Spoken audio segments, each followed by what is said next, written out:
to a special edition of the Darden Admissions podcast. I'm your host, Brett Woody, and you are listening to a new episode. On this episode of the podcast, we're excited to feature a recent conversation from the Women at Darden event series. This conversation features Admissions Dean Dawna Clarke, as well as Senior Associate Dean for Professional Degree Programs Yael Grushka-Cockayne. Yael is also a Professor of Business Administration, the Alltech Styslinger Foundation Bicentennial Chair in Business Administration, and a member of the Quantitative Analysis faculty group here at the Darden School of Business. So without further ado, here is a conversation between Admissions Dean Dawna Clarke and Senior Associate Dean Yael Grushka-Cockayne. I'm excited to introduce an absolute rock star member of the Quantitative Analysis faculty, Yael Grushka-Cockayne.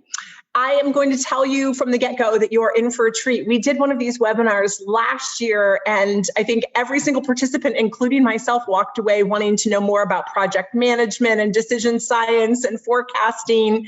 So be prepared to have a new passion when this webinar ends. Yael's research and teaching focus on data science, forecasting, project management, and behavioral decision making. As an aside, after this webinar, we're going to send you a follow-up, and there are a couple of videos that Yael has done. One, an incredibly riveting video on project management. Highly recommend that you watch that after the webinar.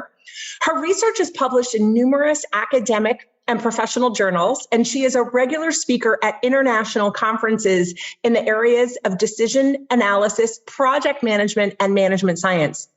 She is also an award-winning teacher who recently returned to Darden after teaching at Harvard Business School. In 2014, Yael was named one of the 21 thought leaders professors in data science. I really enjoyed working with Yael on the dean staff. She is a senior associate dean for professional degree programs at Darden.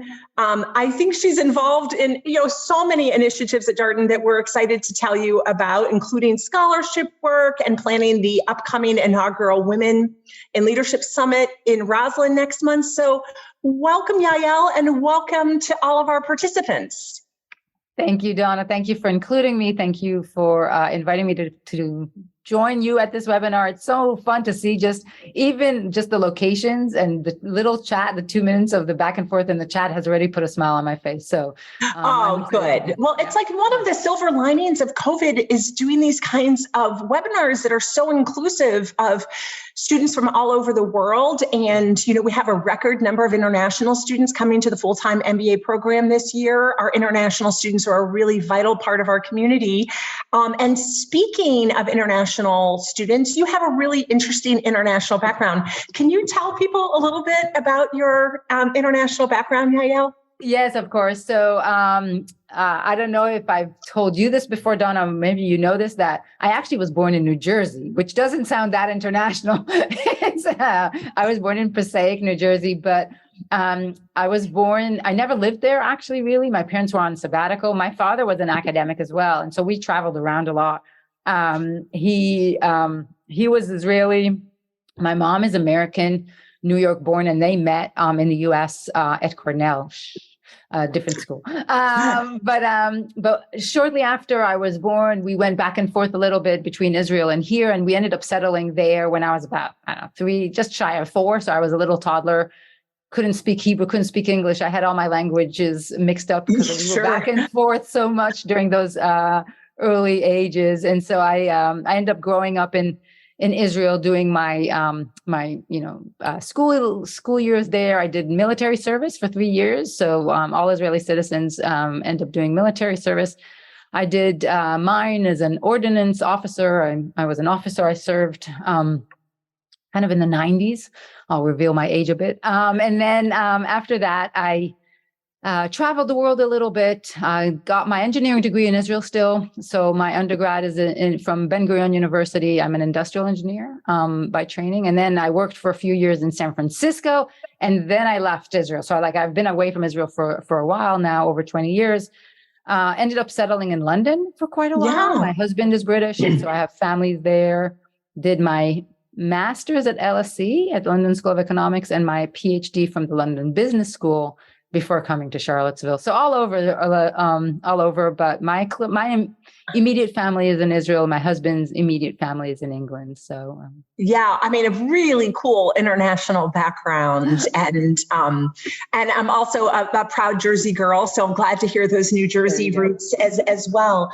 I watched a video about sort of some of the early inspiration to teach. Could you talk about, from a very early age, you were interested in teaching? Can you tell us about that? Because it's such a great story about knowing kind of what you might want to do early in your Yeah, I mean, ever since I remember myself, I mean, I feel like it's a little bit of a cliche. I mean, I've heard other professors, maybe not a cliche. I mean, maybe it's not a coincidence that people who end up being professors dreamt about being a teacher all their lives. So it's not totally bizarre. But my girlfriends, who I've known some since the age of 2, always remember when we, role played or, had all kinds of fantasies, I would always be a teacher in those. For some reason, I know that my first grade teacher was very instrumental in affecting me, and she was always somebody I looked up to, and maybe that's what got me started. I can't really pinpoint it. My father was an academic and a professor who always viewed his job more of a luxury that he gets to do his hobby as a job because he loved it so much. So I think that there are many different influences, but I all along, it was a pretty strong current in my life. I was tutoring classmates at the age of 10. I was, TAing from my early days in my undergrad.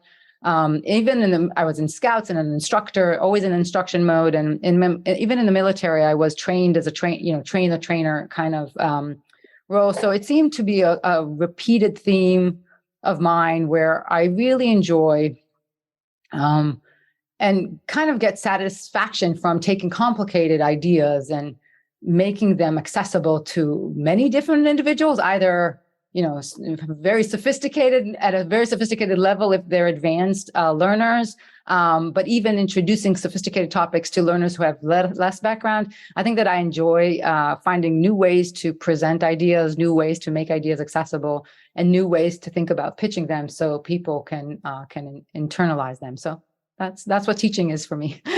Yeah, and I am not surprised to hear what a long-term passion this has been for you.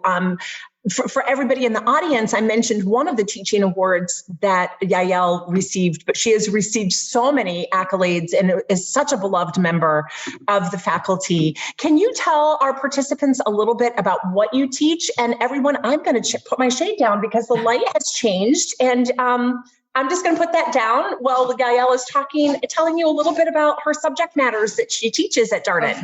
Of course. So, and the sun is very strong in Charlottesville today. So I teach a few courses on a regular basis. I definitely teach, I've been teaching project management for, 7-8 years now. It's an elective course for our residential students. I've actually taught it with our executive students this year too.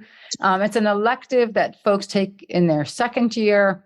And it's all about managing projects, everything from event planning to software design to construction. Many MBA students find themselves in project management roles, either formally or informally. They're just expected to know these skills, how to be efficient with your time, how to think about sequencing and prioritization. And not many people realize that there are actually formal tools that can be very helpful. So that's one of my passions and a topic that I do a lot of research on. And I teach, and it's been a pretty successful elective. I have 2 sections, pretty big group. And it's very satisfying because almost everybody ends up using these tools and insights later in their jobs. I just met a student who is starting at Microsoft, and she mentioned that she was using some principles that I introduced her in the course. So that's one course. Another course that I teach is decision analysis. So the area I belong to at Darden is called Quantitative Analysis. And we teach a core class in decision analysis. It's how to make decisions, think about risks and uncertainties, think about, a little bit of statistics and probability. How does probability or an uncertain future affect your decision-making? What kind of tools can you use to make decisions robust and to justify them to others and to feel like you're thinking critically? So that's a great course, core course. Everybody has to take it. There's some Excel in that. There's some tools. There's some, more sophisticated statistical tools, but it's a great methods course that gives students exposure to a lot of different tools that they use in other contexts. And then finally, what a relevant class. And you mentioned uncertainty a little while ago, and we're living in such uncertain times. I mean, what an important skill set to have to help navigate leading during uncertainty. Totally. I mean, in business, there's always uncertainty. If there's a sure thing, then somebody would have already capitalized on. There's no real certainty in decisions, and they've definitely true, Dawna, that decisions have just become more and more complex with added uncertainty and awareness of the impact of uncertainty. So the course helps students understand a little bit more how they should be thinking about it, what they can do, different attitudes, some behavioral components. So it's very relevant and timely. And then finally, I've taught several years a course in data science, anything from programming in R and Python, working with Tableau, SQL. I don't teach it this coming year. I don't have it on my docket to teach because other faculty are teaching it next year, but I've taught it in the past and I may teach it in the future. And I'm hearing that there's really high demand for those skills among recruiters. So this is a really important skill set to have as a potential MBA graduate. Yeah. So, right. So I think you nailed it with that last kind of caveat. As an MBA, as somebody graduating with an MBA, I think the skills of programming and data science are very sought after, but it's the combination, it's the MBA with those technical skills that is really that kind of killer combination in my mind, because recruiters and companies really need capable leaders that work with the technical teams and work with the operations teams and the business and the marketers and kind of lead the organization forward. And, that translator role is really hard to come around. And our students, I think, are just ideally positioned. Their breadth is very solid and strong. That's what they get from the core. They have, they know how to think on their feet because of the case method and the discussion orientation. And I believe that that's the best mode to learn data science and to take it with the right kind of attitude. We're not developing coders around writing the most efficient recursive algorithm. That's a different type of course. That's not what our goal here. If somebody wants that, we can do that too. I love coding and I love obsessing about coding efficiently, but that's not really what I believe our students here need. Here, we're talking really about understanding a business problem, understanding where the data and the data science and the technique comes into play, understanding how to make sense of it and kind of, improving and making your best business decision moving forward. So, there's a comment from the audience saying, love hearing about SQL and Tableau usage. And by the way, everyone, we are going to take your questions. I have some questions for Yael, but just if you have questions that you'd like to ask Yael, please post them in the Q&A. I'd love to go back a little bit because you talked about your love of teaching ever since you were a child. And then when you talked about, the fact that you worked in the military for the mandatory service for the Israeli government for 3 years and worked in San Francisco. What prompted your passion for these areas enough to go back and get your master's and PhD from LSE in London? Well, first, the first thing that I would point to, and I think there's a video out there that talks about it. There is. That's why I'm asking you, because it was so interesting to watch. It's funny because I just met. There's a friend of mine that comes up in the store, and I just saw her after many years of not seeing her, so it was nice to reconnect. But when I finished my military service, I didn't know what I wanted to do for my undergrad. In Israel, we do them in reverse. We go first to the military and then we go to the university. We go get our bachelor's. So I started my bachelor's degree when I was like 22, right? So like you do it at a little bit more, a little bit of an older age than you would here in the US. But I wasn't sure exactly what I wanted to do. I knew I loved maths and science and physics and chemistry, but I didn't necessarily want to go and study those more kind of natural sciences. So I was looking at, okay, what else can I do? And one of my best friend's dad at the time, he knew me very well as a child, and he knew what I did in the military and how much I liked like processes and efficiency. And I worked with Gantt charts, and I worked with the logistics and the planning aspects. And he recommended industrial engineering, which at the time was a fairly up and coming kind of area. And I dug in, did some research, and I realized that it's really true that it's almost like applied math. It's very practical. So it has a relevance in the real world, but it is technical too. There's a lot of mathematics. There's a lot of optimization. There's a lot of use of statistics, and you need to understand the numeric side of things and have a fairly solid quants. And so it was kind of the best of both worlds. It allowed me to bring some rigor and mathematics to a very practical set of tools that were relevant to people out there. And so that was always a running theme. It was there from when I started my studies. I loved it, and I really enjoyed every day in my undergrad. And then when I worked in San Francisco, I was selling ERP systems. I don't know if folks online know what ERP systems are, enterprise resource planning. Typically, I say that with a smile because when people hear about it, nobody really likes ERP systems. They're big, complicated systems that have people in trauma if they had to go through a transformation or so on. But when I was selling that and working with decision makers and companies, I really missed kind of developing theory that leaders wanted to learn and apply. And I specifically realized that projects were not being thought of at a strategic and executive level, but they were left for project managers to manage at a kind of lower level of the organization. And there wasn't this recognition that if their projects were run poorly, it would affect the company's performance. And so I wanted to go back to school. I missed the teaching, I missed the research, and I decided to go back and focus exactly on that, on like project management project management, strategic decisions, how do projects get sourced, selected, managed, and how do decisions get made throughout, which is what I ended up doing. So, and that must be such a relevant background. In addition to Yael's really an impressive teaching background, she is a senior associate dean for professional degree programs at Darden, sits on the dean's staff, is an integral part of a number of initiatives, including the Women at Darden initiative that we're going to talk about later. I would imagine that all the project management that you teach is so helpful to you personally as you're juggling all of this. Yes, sometimes I think I don't use it enough. Sometimes I think, oh my goodness, like, isn't there a statement about the cobbler walks barefoot? Or yes, so sometimes I feel a little bit like that, where I'm not managing as good as I should. But it definitely helps. It definitely helps me think about. So there's a technical term, project management, called the critical path. People often think that the critical path has to do with the criticality of the work.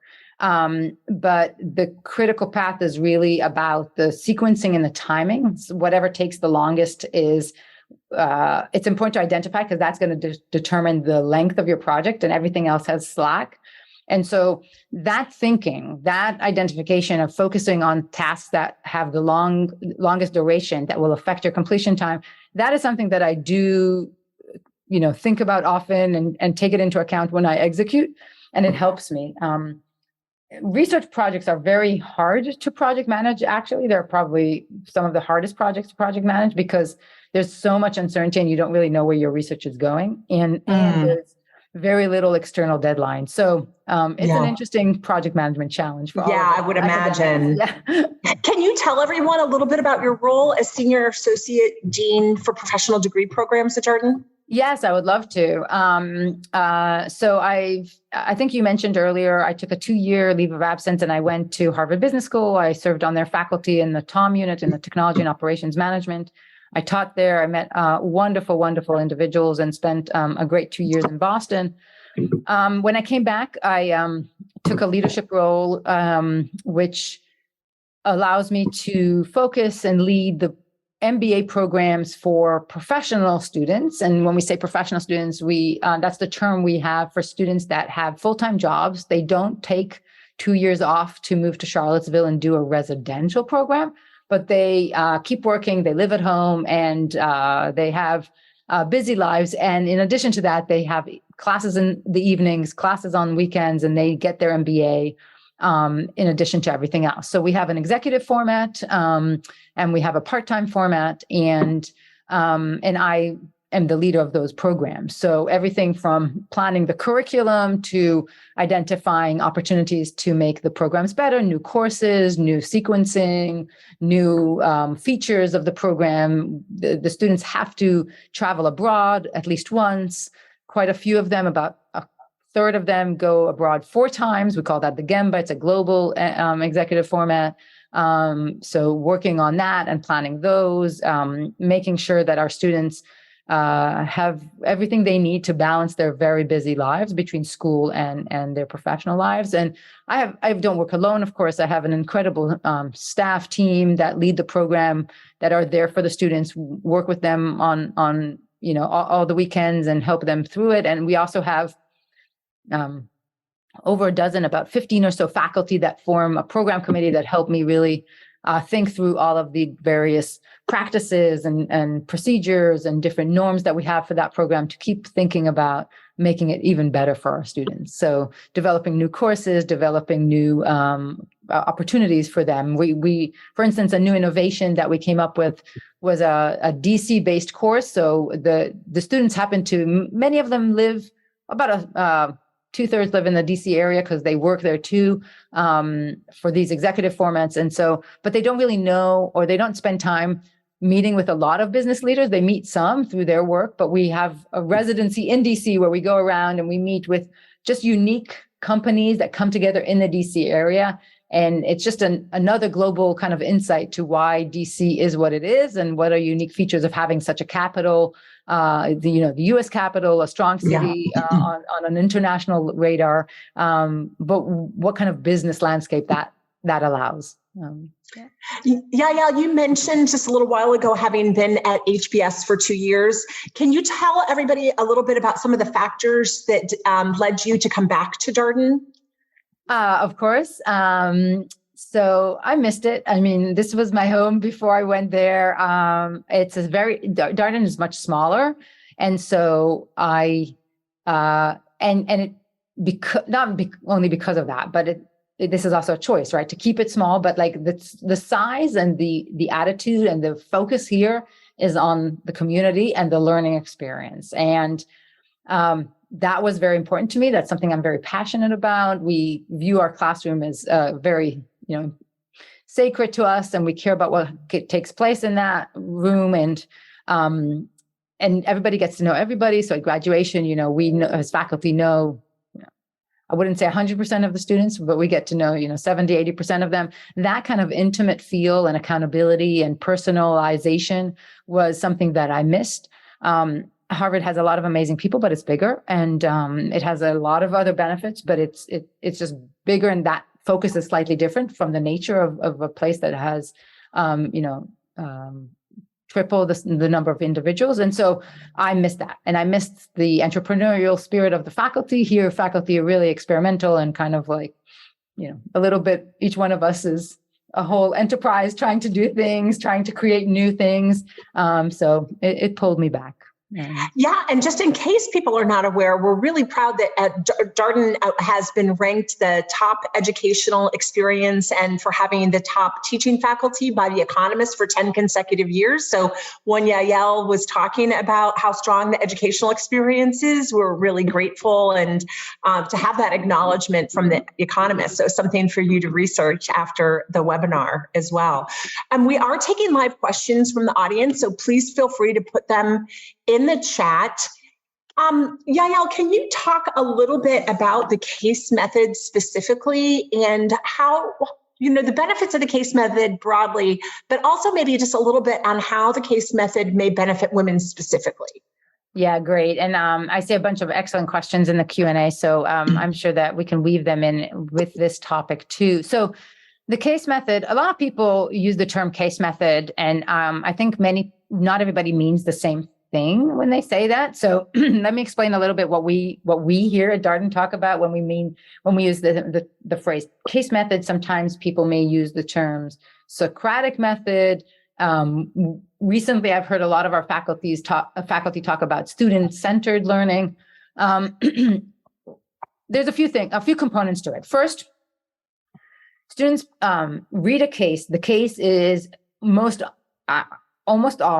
always, rare occasions it's not, but almost always a real story of a real protagonist facing a decision problem in practice. So companies, individuals maybe this is based on public sources. So whoever wrote the case used public information. Sometimes it's based on private information, like interviewing the company and getting firsthand access to a decision moment in a company's life, where our faculty go and do some field work with that company.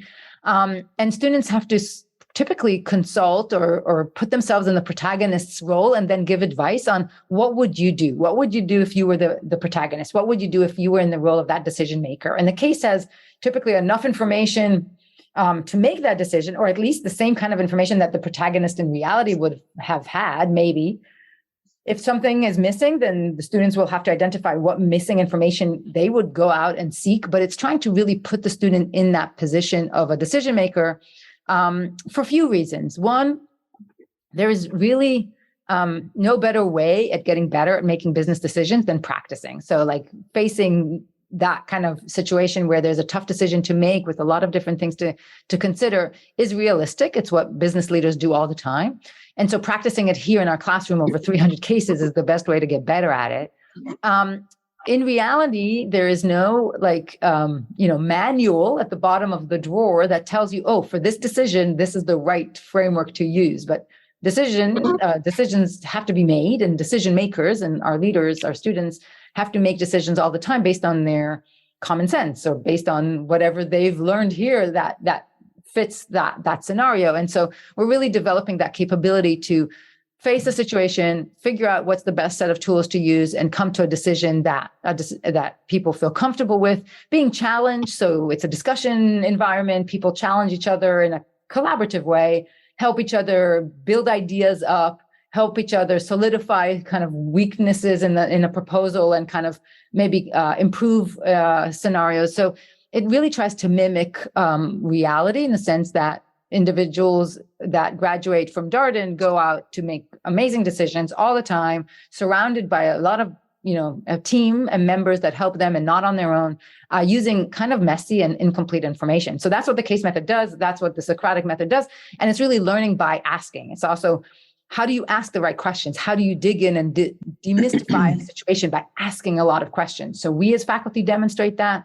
We never answer. We only ask more questions. Students start asking each other questions. And it's really helping them understand that by listening to each other and being active listeners and asking the right questions, they will dig into a root cause that will allow them to make a good decision. So that's the process.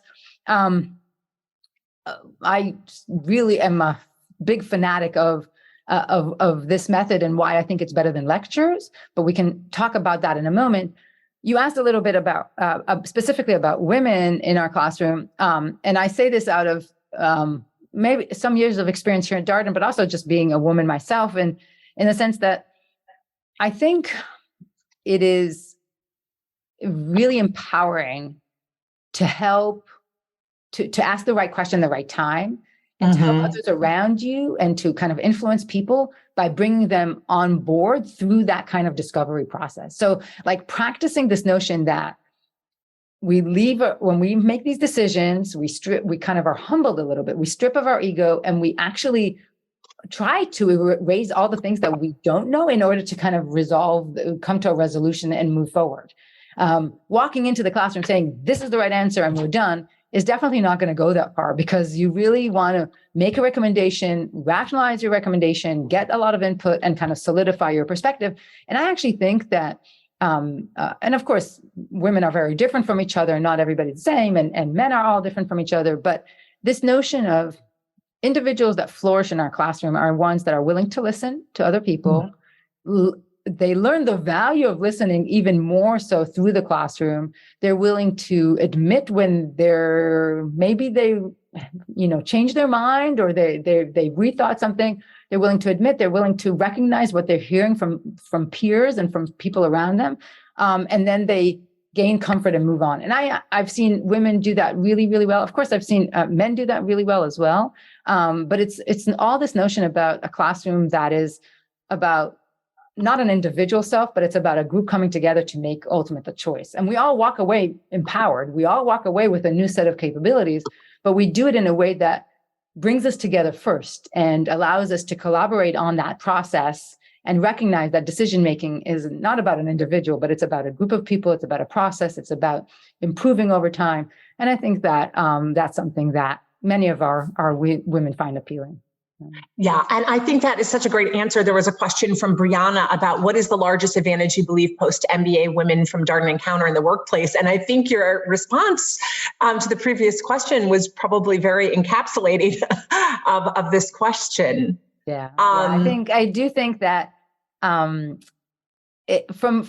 conversations with our alums, which I'm very close to, I went with 2 of them yesterday to the Lady Gaga show and met a bunch of others. Really, the benefits of this approach are in the long term, right? The transformation occurs here, and it is very noticeable for our students.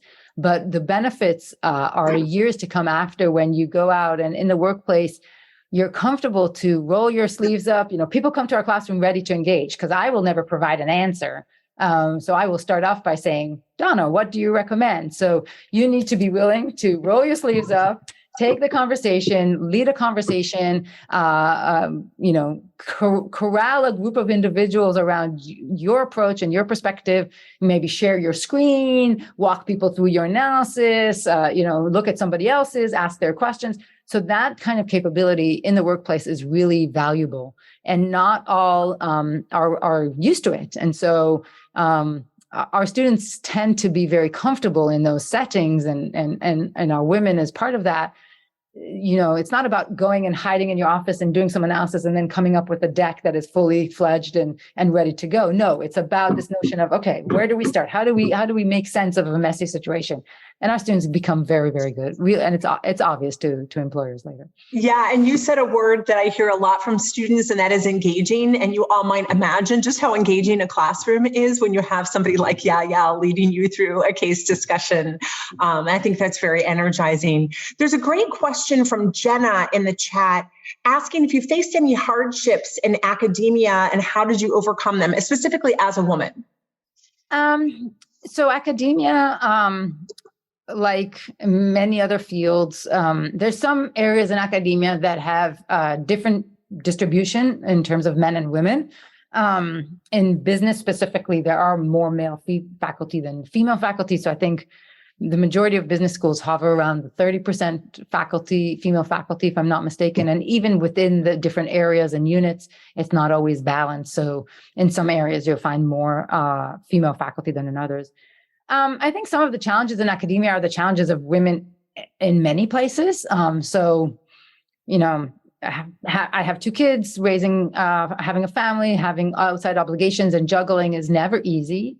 And sometimes I have a equal sharing partner. If not, he carries the load in some ways. While I driving back from Lady Gaga, he took my son to camp today and yesterday. But I think it's so some of the struggles are the same, right? Like we hit our prime, and as an academic, we work on something called, many of us work towards tenure, which is you work for 7 years and either you can stay or you are asked to leave, which is a pretty big kind of gate. And those years, coincide with your 30s. Okay. So it's those years, for me, they happen to coincide with my 30s until I got my PhD. It's a long career trajectory. So, undergrad, PhD, I just started as a professor in my early 30s. I was heavy into my tenure process in my late 30s and my 40s, early 40s. And that's exactly prime years in terms of kids at home and raising a family. So some of those struggles are similar across domains. It's not unique to academia, but it's definitely challenging when there's a lot of things you need to accomplish. In academia, it's hard because there's no real time. I can do my research at 3 a.m. I can do my research at 5 a.m, and I can do my research at 2 p.m. I just need to do it. And so when it's so self-led and so entrepreneurial, that also implies that you have to figure it out, right? It's up to me to kind of balance my life cycle and balance my time. And it's not always easy to do, right? Sure. So those are some challenges, just the nature of the work, and research is slow and it takes a long stretch of time, and you need to be writing and sometimes traveling to meet co-authors and companies. And so that's pretty hard. in addition to that, I think that there's, like many other industries, still certain biases that we face and situations where, there are fewer because of the numbers, but also maybe because of just historical trends.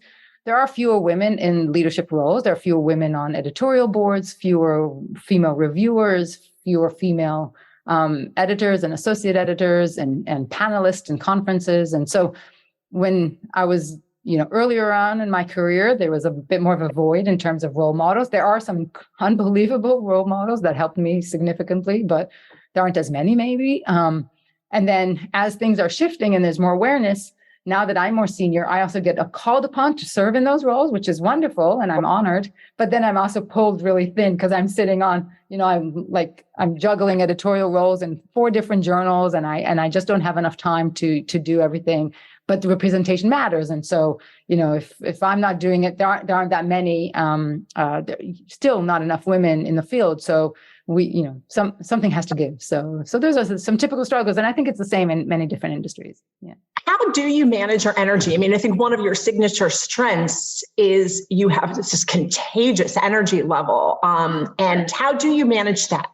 And related to, all the things you're juggling. I know you're a runner, for example. Yeah, tell us a little bit about channeling this fantastic energy. Well, I'm not sure I would do it very well. So let's just start with that. I do have a lot of energy, and I've always had a lot of relatively high levels of energy. So I'm an energetic person. I just, the other day I was thinking to myself, I'm so lucky that I get paid to do the job that I love to do so much. I get so much joy and satisfaction. So that just fills me up with excitement and enthusiasm. It definitely comes across every day. I do love running, and I do make sure to make time for that. So I think that that's really important. I like music and live music. I like movies and shows. I love fashion and shoes. There's things that I love. And when I say it, Dawna, you're smiling because you know that I love those things too, right? So yes. Part of that is because, I don't know, personally, and this is a personal choice. I don't think it's true for everybody, but I kind of feel comfortable being myself and bringing myself to my work. So I show up that way. It's not that I try to leave that at home. And so by doing that, I think that for me, that allows me to bring that enthusiasm because I'm showing up as myself, right? So I walk. Yeah, that's the authenticity is so important to, joy, and wonderful that you're in an environment where you can be your authentic self, and we all benefit from that.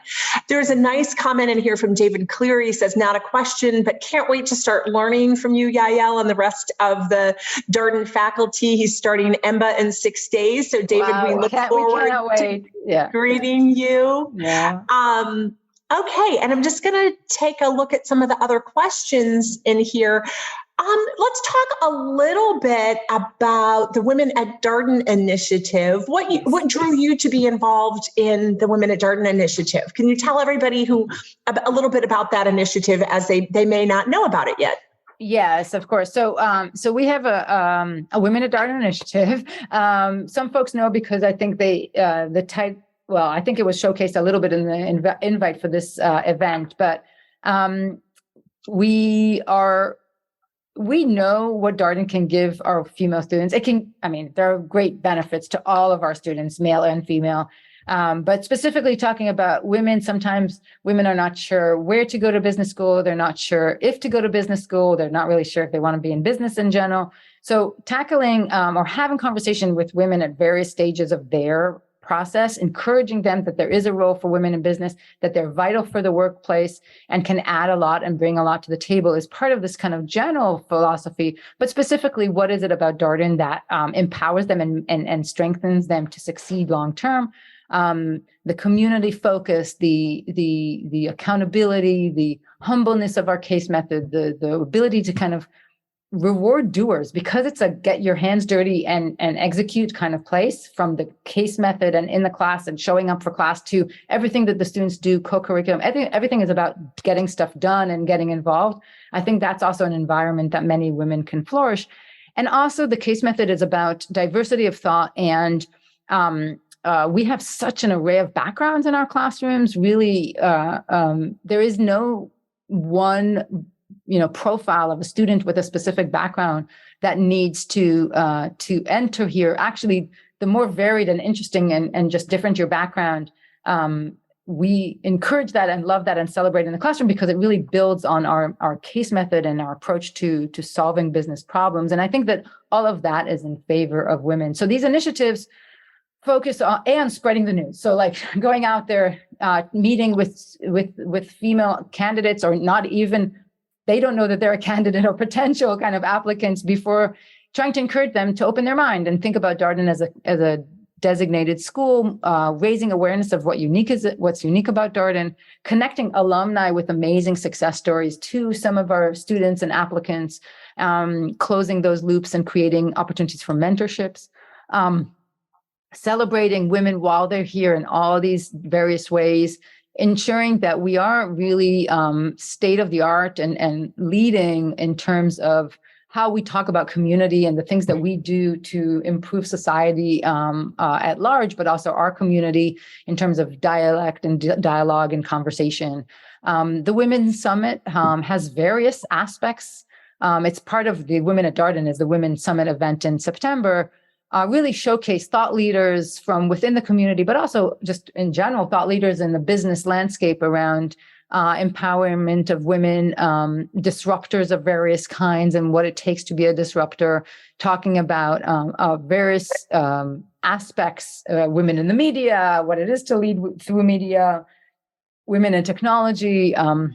There's some really interesting conversation, although I don't think that there's a session in this year's summit, but there's a very interesting conversation that I'm having with a few of our alums around women's service on boards. So I didn't know anything about serving on a board until a few years ago. And then I started serving on a few nonprofit boards. So I started small.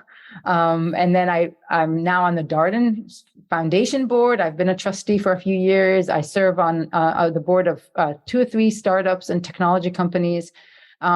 And it's incredible how it's helped me think about myself as a leader, think about myself as a business leader. It's given me credibility in all kinds of settings. And I learned just so many new things by being a board member, but we don't often think about that. So opening women's mind to various ways in which their career can kind of evolve. That's all part of these initiatives through Women at Darden. And I told everybody you have endless energy, in addition to everything else we've talked about, you're on these boards as well. You mentioned the Women's Summit, and I know that you and Mike Lennox are leading a session and have a podcast called Good Disruption. Can you talk a little bit about Good Disruption and just maybe a glimpse into that? Oh, it's been so much fun, actually. We started a few months ago and we weren't sure. I never did I never had a podcast before, and I wanted to experiment a little bit. And I believe we have 7 episodes out, maybe. I think it's 7. We're working on a few more. We choose, so Mike is a colleague, Mike Lennox is a colleague. He teaches in the strategy area. He focuses on digital transformation. Actually, his background is in kind of industrial engineering as well. So we share a common background. But we've been co-hosting a podcast where we, every episode, we choose a technology, electric vehicles, clean meat. What else have we chosen recently? Crypto, AI and music. We choose every episode, we choose a technology. We first describe it a little bit. What exactly is the disruption? What exactly is it doesn't always have to be tech in the pure sense of tech. So what is exactly is the technological innovation? What is the role of data or AI or technology or just something new? And then we typically bring in an expert to tell us a little bit more and for us to ask and gain some deeper kind of appreciation and awareness. And then we try to decide or make the call good, bad, or no disruption. So is this a good disruption, a bad disruption, or no disruption at all?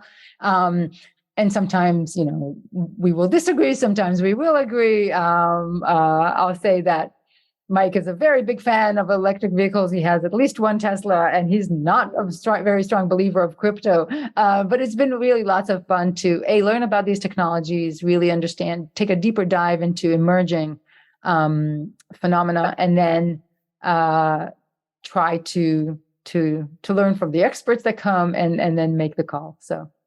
it's been great. We talked about online learning and the evolution for higher ed. So yeah, it's been great. That's great. And we just posted the podcast series in the chat. So I know I'm going to listen to it. It sounds amazing. And for those of you who would like to, please feel free to listen to Good Disruption, the series. There are a couple questions in the chat from students asking about how Darden engages with male allies. And I know there is a group called Men as Allies. Could you just say a couple words about men as allies at Darden? Yeah, and actually the topic of allyship is growing in its momentum. And I think this is only an amazing thing, including, I believe, some conversations at the summit that will be focused on allyship. Because allyship, yes, it could be men serving as allies for women, but I think the topic of allyship is broader.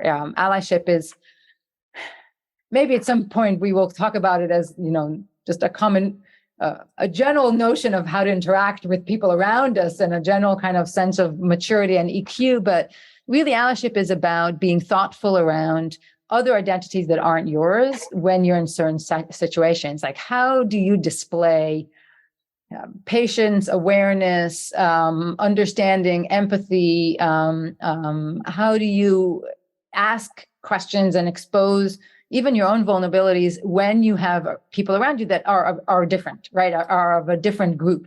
So that could be an ally that comes from some kind of majority group, represents a majority group, how they become allied to the various minorities, but it quickly moves into a space of intersectionality. So like, I'm going to serve as an ally to folks that have an identity that is different from mine, regardless of the majority kind of classification. I think no longer matters as much. It's really this notion of being an ally. Actually, there are very specific actions that you can take, and it is about pushing the understanding of what it is that I can do as an ally that will actually help and serve a good purpose in terms of supporting the people who I want to support, and not being an ally in the way that I believe that it is true, right? So it's about listening. It's about understanding what allyship can help, where are pivotal and critical moments where if you are an ally, you can really make a big difference.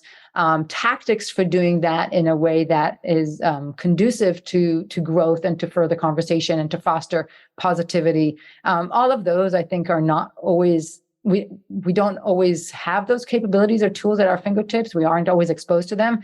And so through these conversations around allyship, we get trained and we get better at it. So yeah, it's been great to see the community embrace it. And I think that it's going to grow in terms of it, the topic of the day. Yeah, I agree with you. And so nice to see that there are so many questions in the chat about it. Wonderful. You mentioned earlier the diversity in the classes that you teach. There's a question from Mazzino about how you manage diversity and culture shock in business school.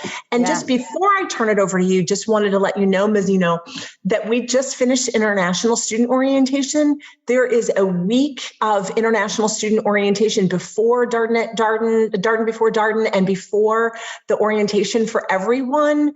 Very substantive sort of immersion into Darden and Charlottesville and the United States. And that just ended, and I participated in it a lot. And one of my favorite activities at Darden to see all the international students, 40% this year, introducing themselves from all over the world. So just wanted to let you know that there is a really thoughtful, substantive international student orientation.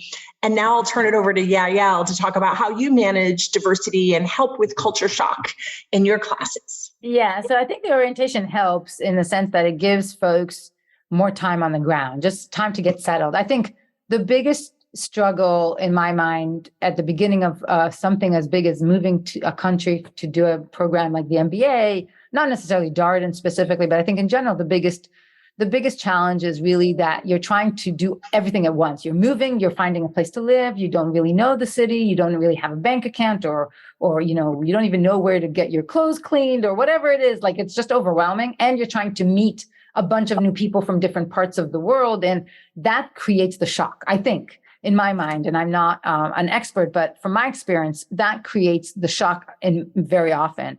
If you diffuse it, and if you have more time to settle and you kind of get your bearings, I know for me, that's really important because then I can show up for the second half of interacting with people that are from different places. I can show up in a more calm and presentable way. I think somebody once gave me the advice around me as a working mother with a career. It's like the biggest thing for me is infrastructure. If I know that my kids are sorted, that I know where that everything is working and I know how my day is going to run and I have my food, my meals, my, logistics, then everything else is much easier for me to digest. The interaction with people, the get to know people, the work, the challenge of the work, everything else I can do because my life, so to speak, is settled. So the international orientation helps with that. And even students who come to Charlottesville a little bit early and get settled, I think it helps a little bit. Now, I think the second half of the question around culture shock, when you bring 300, if it's our residential program, that's 300 students. If it's our part-time students, it's 65 students. If it's our MBA students, 135 students, whatever the group is, it's always going to be a bit of a shock getting so many people exposed to so many people at once with the content. You're also learning and it's hard and it's intense. And so you're doing all of these things at once. So things that we do is really, again, part of what I think of as Darden's secret sauce. It's everything that we do outside the classroom, right? We get to know each other. And that's from the faculty to the staff, people serving lunch to the people who wash the boards to the dean. Everybody wants to get to know each other at an individual and personal level. Why? Exactly because it makes everything else possible, right? So students join Darden, they'll be hosted at faculty houses. They'll get to spend time. I mean, I think every student at Darden Fit graduates, they've seen at least one, if not, 5 or 6 faculties, living rooms and houses. And you see my dog jumping all over me and, getting into trouble. And you see my kids, whatever, getting me into trouble. And we kind of are people, right? And we present ourselves as people and the students get to know us as who we are and vice versa. The students come to our house or we travel abroad together or we wake up and go for runs together or go out and share, break bread, so to speak, or share food. Like all of those things matter and they matter. They allow us to break some barriers in terms of culture. They allow us to just learn about each other's culture. I went out to long after I finished teaching a few students, actually, maybe even after they graduated. I don't remember if it was before or after. Maybe it was right before students graduated. We went out for a meal, myself and a few students from Nigeria. And I just didn't have the time until then.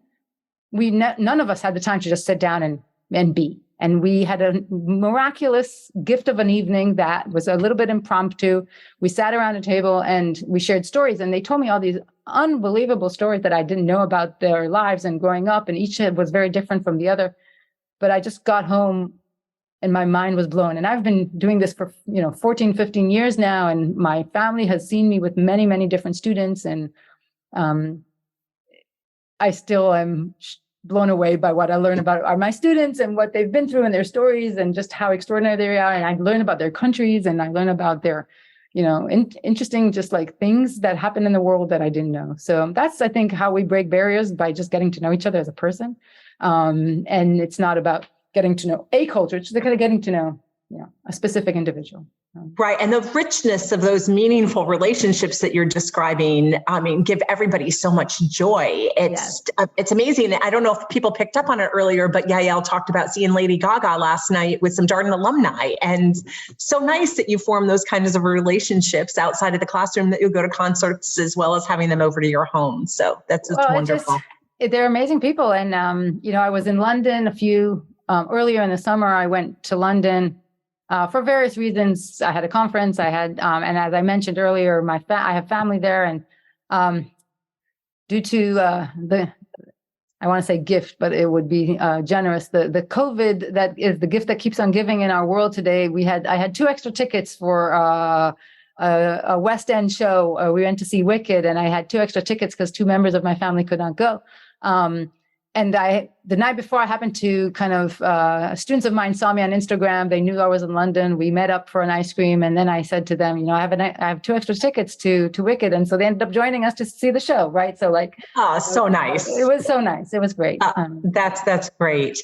I guess last question, and this is an opportunity maybe for, a little inspiration. One of the things we've all read about a lot is, imposter syndrome and the extent to which women in some settings can experience imposter syndrome. And there's a really great question in here from Lynn. Have you experienced a difficult time where you personally had self-doubts, maybe some things not falling into place? And what did you do to overcome that? Totally, Lynn. So I don't know that I formally knew the term imposter syndrome until I went through it myself. So I just didn't know it was a thing. And so I think part of the fact that people are talking about it helps. But when I was in my second year at Darden, and I can tell you in a lot of detail about this because I remember it vividly, and it's been a defining moment in my career. When I was in my second year at Darden, I just felt things unravel. And it could be a bunch of factors coming together, which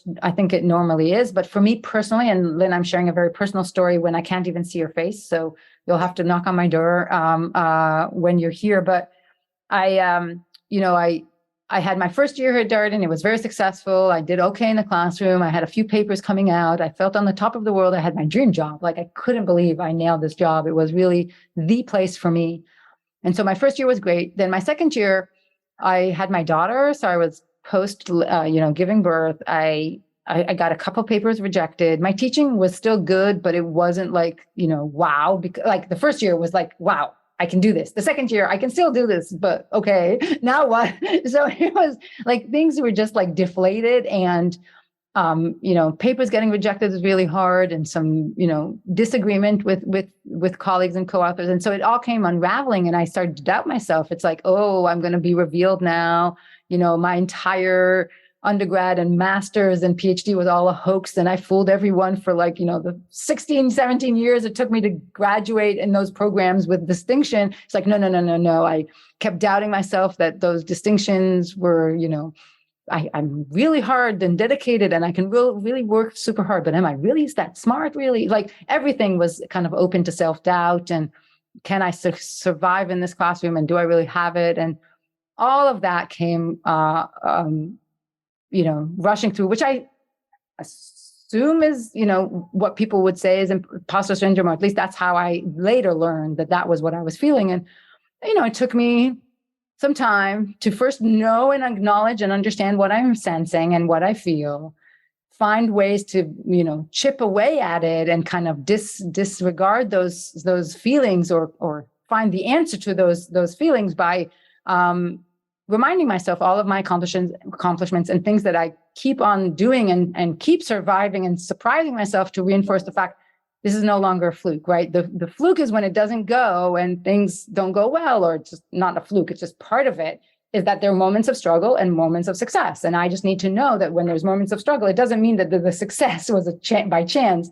The success is still there, and it allows me to cope with the failures to kind of find the next success. So, I know that's 11 and we need to wrap up, but hopefully, Lynn, that made sense to you, and to say it happens, and we overcome it by chip, by building it up, and reminding ourselves that those moments of doubt are there for a reason, because they enable us to kind of continue to grow. Yeah. Thanks so much for sharing that really personal story, Yael, and Lynn for asking the question, because I think a lot of people do experience that at least once, if not multiple points in their career, and such a great story. And I think, Dawna, I've heard, a lot of people of various identities suffer from it. I think that some women use it maybe a little bit more often, or feel comfortable talking about it. But I actually think that that's changing too. I think more and more men are sharing and willing to talk about it, or interested in talking about it, or aware of it. And so I think it's becoming more of a norm of a conversation, which is good, because I think it's helpful for people to talk about. there's a lot of things that we go through either physically or mentally that we don't mention. And I think just by talking about it and recognizing actually you're not alone or right. These are very universal, life experiences. Right. Yeah. Thank you so much for sharing yours. And so glad you pushed through it, because in addition to all the talents and expertise that you bring to Darden, it is absolutely unequivocally a true statement to say Yael is one of the most beloved members of the Darden community. So we're so grateful that you're here, and thank you so much for your time today. It's always a pleasure, Yael, and I'm so glad that all of our participants got to know you a little bit more. And thank you all so much for zooming in from all over the world. I am going to put my email in the chat. If you have any questions afterward that I can be helpful with, please don't hesitate to reach out. And I know we're going to send you a follow-up email with a couple of those videos about Yael. There's two videos that are just great, one about project management and one about her background in general, and each are no longer than 3 minutes long. So a little follow-up information to come, but really grateful for your time and interest in Darden. And we have lots of upcoming events on our website, so please check those out, and hope to see you at other virtual events or in person in Charlottesville. Thanks, everyone. Yes, thank you, Yael, and thank you, Maggie and Haley behind the scenes. Yes, thank you, Haley and Maggie, for making sure that we do this properly. And I put my Twitter and my LinkedIn in the chat, so if folks want to connect, I look forward to connecting with them. Yeah. Great. Okay, bye, everybody. Thanks so much. Bye, everybody. And that was a conversation between Admissions Dean Dawna Clarke and Senior Associate Dean for Professional Degree Programs Yael Grushka-Cockayne from a recent Women at Darden event. As always, if you have any comments, suggestions, requests, anything you'd like for us to cover here on the podcast, we're all ears. You can be reached at Darden, that's DARDEN, @virginia.edu. Until next time, stay safe, be well, and thanks for listening.